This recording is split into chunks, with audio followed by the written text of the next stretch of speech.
Mais uma? Chegou a última aqui, já abordou sobre esse assunto, mas eu acho que ele perguntou de uma forma diferente. O Adriano Barba, em um possível cenário na Guerra Mundial, que lá do Brasil seria coagido a escolher se o eixo BRICS ou aliados da OTAN. Cara, que ótima pergunta, hein? Na, Dá pra tentar adivinhar isso aí?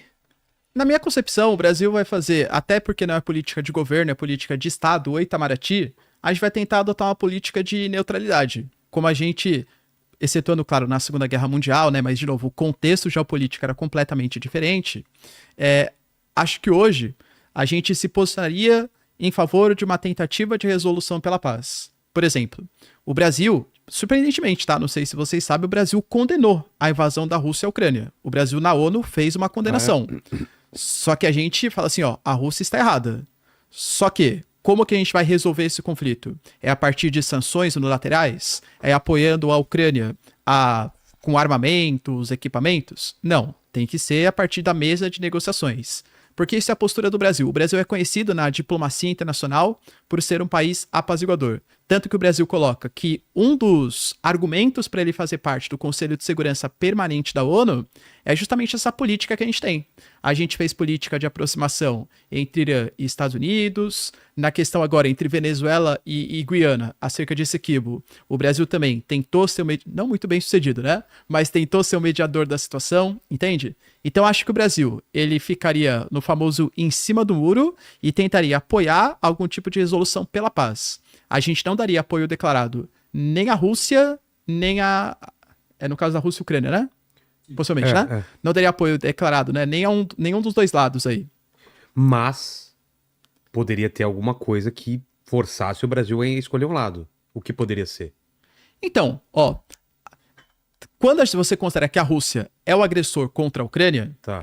o Brasil adotar uma posição de neutralidade já mostra um certo lado mais favorável, né, aos russos, entende?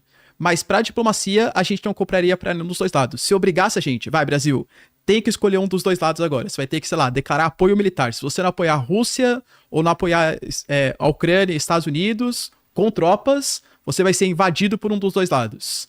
Na minha concepção, eu acho que a gente ainda ficaria com o lado Estados Unidos, com o lado OTAN. A gente tem mais similaridades do ponto de vista cultural, do ponto de vista histórico, do que eventualmente com um conflito com China e Rússia. Mas, de novo, é um exercício de imaginação, porque eu acho que isso nunca vai acontecer. Tá? Não acho que o Brasil vai querer comprar nenhum dos dois lados aí. Tá.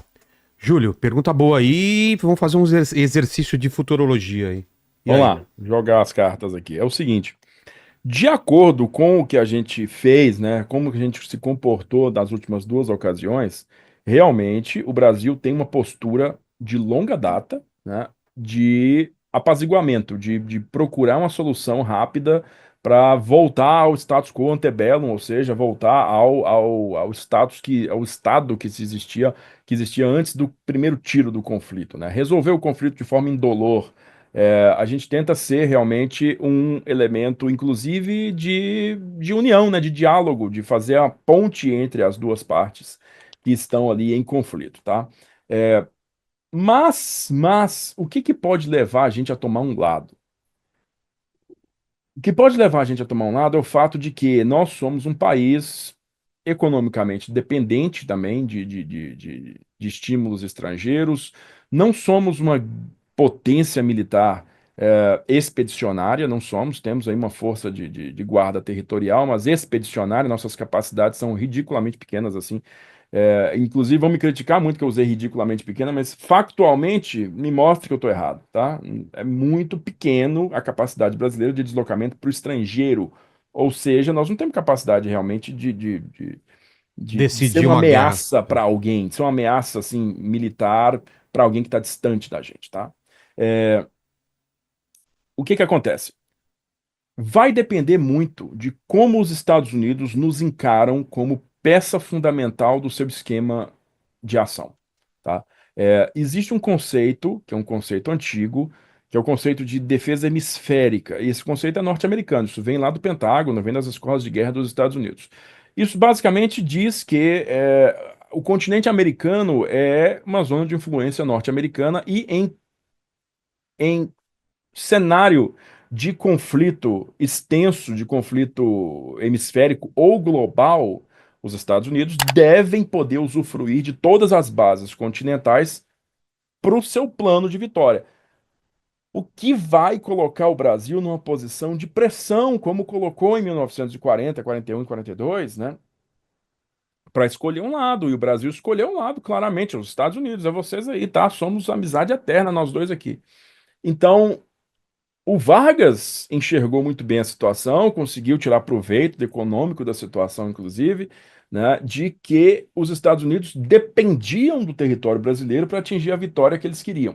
O plano de vitória deles exigia o uso do território brasileiro. Não era assim, talvez, se a gente quiser. Não, exigia. Natal era exigência para o plano de vitória deles dar certo. Então, eu encaro o fato de que a proximidade geográfica, também como o Marcelo falou, cultural, todo o relacionamento histórico que existe, a proximidade cultural principalmente, né, vai acabar forçando a mão do Brasil a se aproximar dos Estados Unidos novamente, tá? Eu dificilmente vejo como possibilidade concreta uma influência chinesa em território, né, norte-americano, desculpa, em território americano tão grande como é o território brasileiro, ou russa, né, superando a influência norte-americana, tá? Em caso disso acontecer, cara, em caso de recusa, aí eu vejo uma possibilidade bem real de ação militar norte-americana contra o Brasil, tá? Porque faz parte de assegurar sua zona de comunicações. No esquema tático norte-americano, né, no esquema logístico norte-americano, existe uma demanda clara para se estender, para flexionar seus músculos para o exterior, para um teatro de operações na Ásia ou na Europa. É assegurar a zona de comunicações. Zona de comunicações é a área, compreende a área entre a zona de batalha, frente de batalha, seja na Europa, seja no Pacífico, e os Estados Unidos continental, tá? Zona de batalha, zona do interior, zona de comunicações. A zona de comunicações exige o controle, né? Exige-se o controle completo dela para que as coisas possam funcionar. Traduzindo de novo para vocês aqui, o cenário contrário a esse seria o seguinte: os Estados Unidos se compromete com a tropa, manda a tropa lá para a Europa para combater, ou para a Ásia para combater, e de repente essa tropa fica isolada sem suprimento. Por quê? Porque a China atacou a linha de suprimento e cortou a linha de suprimento. Você sabe o quanto que os Estados Unidos têm um terror disso acontecer? Terror. A única vez que isso aconteceu, recentemente, não recentemente, a última vez que isso aconteceu foi na tal da represa de Chosin, no final de 1950, lá na Coreia, que cercaram duas divisões, os chineses cercaram duas divisões, uma dos fuzileiros e outra do exército, lá nesse lago da represa de Chosin, lá no norte, da Coreia do Norte, tá? E o trauma foi tão grande que o Truman ordenou aquela expansão de critério de caráter permanente das Forças Armadas Americanas pelo mundo inteiro, se tornou força global, né, com base em todos os países possíveis e tal. Então, eu enxergo que, pela questão geográfica, é natural, e o exemplo histórico mostra isso, é natural que o Brasil venha, de alguma maneira, a pender para o lado norte-americano numa questão de conflito, tá? Conflito global. A gente não sabe a duração de um conflito desse, não sabe, né? Se vai ser rapidão, estoura todo mundo, espero que não. Se vai ser longo, vai demandar algo bem mais é, doloroso por parte, inclusive, de nós aqui, pode sobrar para a gente. Mas se a gente for pegar o exemplo histórico, é bem possível que a gente acabe no colo dos americanos de novo. Ô, Júlio, agradecer Oi. demais a tua presença aí, cara. Estamos encerrando aqui e já dê suas redes sociais, canais, fica à vontade. E convite está feito para o próximo aí já. A próxima participação, quando quiser. Vamos para o próximo. Eu te aviso. Avisa Quando eu estiver, te aviso quando eu estiver aí. Que daqui a gente faz. Abração, cara. Brigadão, meu. Eu agradeço imensamente aí. Gente, quem quiser me encontrar, vai lá na Sala de Guerra, canal do YouTube, ou Sala de Guerra, página do Instagram também. É muito simples, só colocar Sala de Guerra, tá? Na busca você vai achar. Tem meu rosto lá no YouTube, tem o canhãozinho laranja da Sala de Guerra lá no Instagram. E acompanha as nossas postagens, acompanha nossos vídeos se você tem interesse de entender um pouco mais sobre o passado, de tudo que aconteceu, para entender o presente e o futuro. É a única forma de se ter um entendimento mais claro desses acontecimentos, tá? Então, eu faço o convite para você, se você gostar dessa temática, de nos acompanhar lá. Abraço. Abração, Júlio. E agora é com